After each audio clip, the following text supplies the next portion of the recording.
Buenos días, buenas tardes o buenas noches, dependiendo del horario en que ustedes estén viendo este video. La entrevista de hoy es bien interesante. Les voy a presentar a la persona que hoy nos acompaña. Ella es Valerín Saurit y el tema de ella es nutrición en pueblos indígenas. Bueno, Valerín Saurit es nutricionista por la Universidad Nacional de Colombia. Es magíster en estudios culturales por la Pontificia Universidad Javeriana y actualmente es candidata a doctora en geografía por la Universidad Pedagógica y Tecnológica de Colombia. Ha trabajado como asesora de la Organización Nacional Indígena de Colombia, ONIC, donde lidera procesos como el diseño de la Encuesta Nacional de Nutrición para Pueblos Indígenas, el diseño de la política pública de la alimentación para pueblos indígenas y otros proyectos que ella ya los va a desarrollar en nuestra entrevista. También ha trabajado como consultora de la OIM, ONU Migración y con el Banco Mundial. Es autora de Nutrienterritorio, que es un blog sobre geografía, alimentación y decolonialidad. Valerín, muchísimas gracias por aceptar nuestra invitación y bienvenida a esta entrevista para la página de Facebook de Antropología de la Alimentación, más allá de la comensalidad. ¿Cómo estás?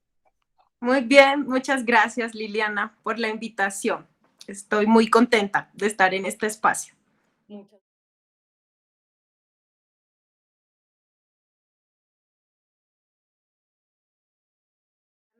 El Baupés es un departamento de la Amazonía colombiana que es frontera con Brasil. Yo empecé, digamos, como una consultoría en una agencia, en una organización no gubernamental, precisamente para entender por qué hay problemas de anemia y malnutrición en la zona periurbana de Mitú, que es la capital del Baupés, ¿sí? Es un casco urbano donde, digamos, más del 70% de la población es indígena. Hay 28 etnias, uno puede encontrar 28 pueblos indígenas ahí, pues que han venido de otras partes y digamos con una de las compañeras indígenas, también asesora de la organización con la que empecé a trabajar, que se llama Rosa, que es del pueblo de Sano. Bueno, empezamos a tejer como esas relaciones de confianza, de complicidad, de preguntarnos, de comer mucho, de indagar qué pasa con eso que nosotros desde una mirada médica llamamos anemia, ¿sí? Llamamos malnutrición, que la anemia es una forma de malnutrición. Yo les contaba a ellos que era malnutrición o que era específicamente anemia, con unos síntomas, con unos signos, con una forma de leer el cuerpo, que ellos también estaban familiarizados de alguna manera, algunos porque algunos estudiaron, eran auxiliares de enfermería, también indígenas.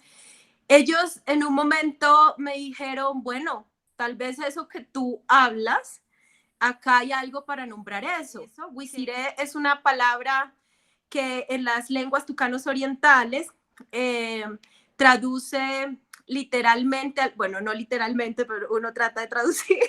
Lo que me dicen los compañeros es que traduce algo así como perderse en el camino del conocimiento, ¿sí? Extraviarse, incumplir las reglas de un colectivo. Y cuando una persona tiene Huisiré, está pálida, decaída, como si estuviera anémica, ¿sí?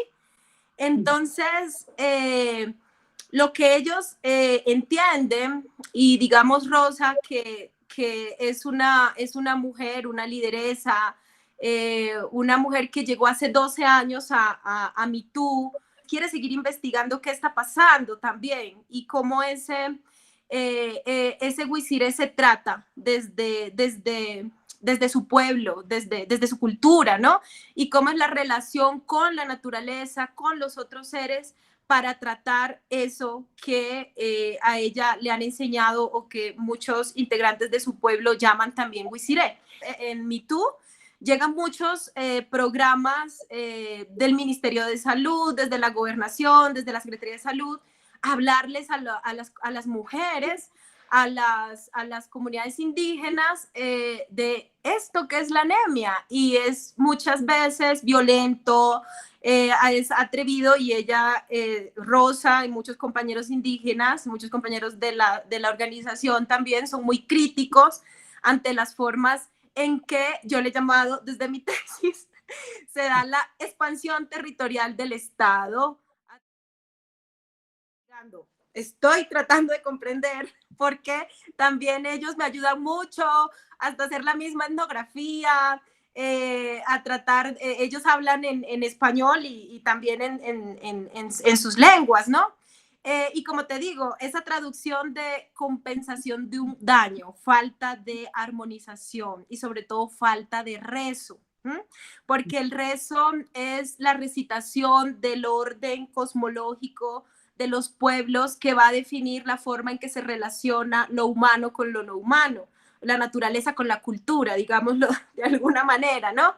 Y las dietas son prescripciones que se dan mucho antes de nacer. Hay dietas para muchas cosas, no es la misma forma de entender la prescripción dietaria de Occidente, de comer ciertas cosas. No solamente es el consumo per se de alimentos, sino, por ejemplo, sitios a donde no debes ir, sitios sagrados, pautas de cuidado, con quién relacionarte y con quién no, ¿sí? Y hay rezos y hay dietas, o sea, digamos, dietas y prescripciones, es una cuestión del lenguaje, ¿sí? El rezo se recita, y también son prescripciones, y la dieta no solo es comida. Entonces, antes de estar embarazada, en lactancia, hay unos rezos específicos, y te rezan para también transmitir de forma oral un conocimiento, ¿sí? Y vas inmerso en un mundo en que hay una línea teleológica, o sea, como que vas a llegar a ser, por ejemplo, cuando uno, no sé, los cristianos vamos a confesarnos, los católicos, ¿sí? Y nosotros sabemos que, bueno, yo no soy católica, pero digamos, creo que tú vas y te recitan algún sermón en la iglesia, ¿sí? Y te dan una prescripción para pórtate bien, come o no, y tú crees que es algo teleológico, o sea, ¿para qué lo haces? Hay una intención, una ética, un horizonte ético, ¿no? Pues no me voy a morir en el purgatorio, por ejemplo. Las dietas van a regular quién tú eres, o sea, hay dietas digamos, son específicas para entrenarse como sabedores, para entrenarse como danzadores en algunas etnias, pero también para vivir una buena vida, ¿sí? Una buena vida sin alterar el orden cosmogónico, ¿sí? Y a los otros seres. Entonces, yo me acuerdo que cuando llegué entendía que desde las ciencias de la nutrición algo que cura la anemia es el hierro, y busqué rápidamente qué alimentos de los que me encontraba ya y probaba ya tenían hierro, y encontré que hay tablas de bromatológicos que analizan las características físico-químicas de los alimentos, ya los han estudiado algunos, bueno, de la gran diversidad, es muy poquito lo que se ha estudiado, pero las hojas de carurú, que son como las espinacas amazónicas, algo así, y las hormigas manivara, que son una especie de termitas, son muy ricas en hierro, ¿sí? La cuestión es que mis compañeros me decían, usted no entiende la lengua, y las mujeres se están riendo, porque cuando ellas llevan las hormigas manivara y las hojas de carurú, dicen que eso es comida de viuda. Entonces, las mujeres me han dicho con el tiempo, pues eso puede tener mucho hierro, pero si no hay rezo, no cura, ¿sí? Si no hay rezo, no se cura. Entonces, ¿qué es lo que cura? Lo que cura es una cadena de cosas, ¿no? También la medicina occidental habla de los determinantes sociales. No solamente le puedes dar a un niño hierro, pero si no tienes agua potable, desparasitación, si no tienes cuidados de la comunidad, de tu familia, del colectivo, y un montón de aspectos psicológicos, económicos, acceso a los servicios de salud. Bueno, allá también hay una complejidad así que estamos tratando de entender, y sobre todo entender que no es una cosa prístina como buscar allá románticamente que es el Wisiré, sino que es el Wisiré hoy, Hoy en la zona periurbana de Mitú, donde hay procesos de urbanización en que el rezo se ha perdido, ¿sí? En que no se alimentan las personas como antes, en que hay que revitalizar cosas como apuesta política también, que es lo que los compañeros pretenden. Y esas complejidades de los cambios en el territorio, volvemos a la geografía, volvemos a la cultura, para poder entender qué es eso de la anemia o del guisiré. Me pasó algo cuando llegué a la Amazonía y empecé a comer y a entender la diversidad de ajíes, de chiles, ¿sí? Porque el ají es un elemento central que ni siquiera es para la dieta, se come mucho, se come la comida, digamos, hay un caldo básico que es la quiñapira, es un caldo picante, todo se come con ají, hay múltiples variedades de ají, ¿sí? Pero con el ají se reza, ¿sí? El ají tiene una sustancia que es la capsicina, que es bactericida también. Bueno, ellos también se protegen de otras formas. Yo a veces trato de hacer analogías y yo dije, ay, y no es que es en México que hay muchos ajíes. Y en México es como muy conocido por los ajíes y Colombia no, pero ¿qué es Colombia? Entonces, si la Amazonía, en la Amazonía donde yo he estado, que es el Baupés, o sea, el ají es una cosa central. Las comunidades narran la importancia, los pueblos narran la importancia de que son pueblos del ají, ¿sí? Eh, y de hecho estoy en ese proceso y sigo en ese proceso de cómo comprender, de no caer en errores que pues todos caemos, lo que dije, de que no entendía la lengua cuando las mujeres se reían, que es hacer etnografía, no ser violenta, no atropellar, o sea, sentarme y comer con ellos y pues no sé, creo que he tenido como la oportunidad de ser transparente mostrándome como que sí, pues es una preocupación mía, pero es una preocupación política, no es una preocupación personal solamente hacer esta investigación, ¿sí?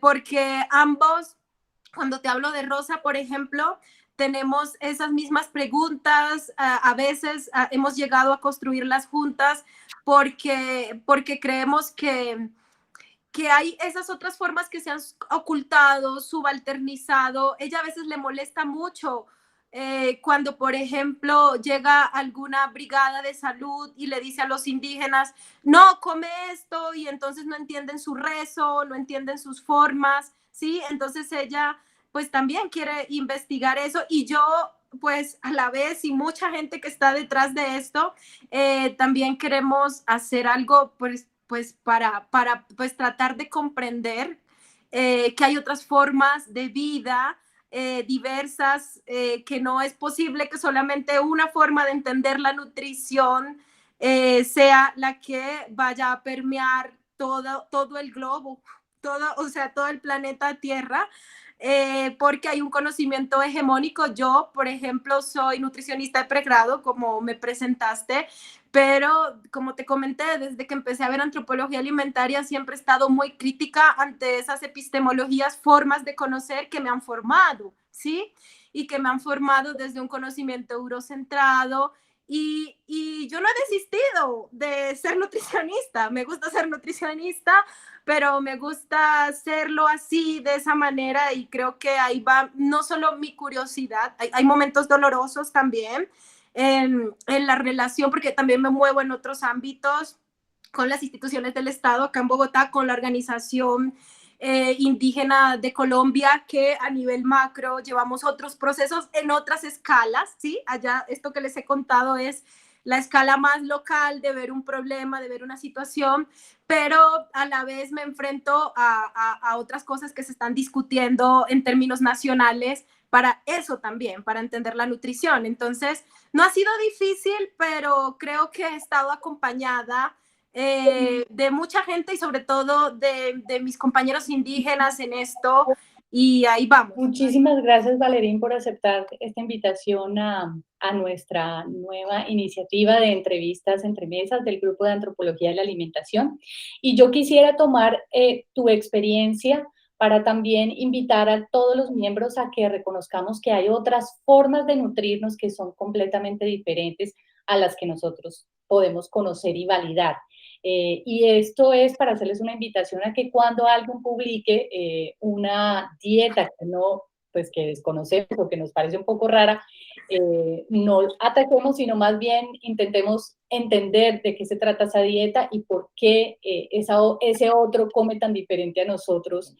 Valerie, muchísimas gracias de nuevo y espero que nos volvamos a ver muy pronto y bienvenida al grupo de Antropología de la Alimentación. Sabes que puedes siempre postear lo que necesites, con muchísimo gusto. Sé que va a ser muy interesante para otros profesionales y chefs y cocineros e inclusive comensales que están compartiendo allí este espacio. Gracias, muchas gracias.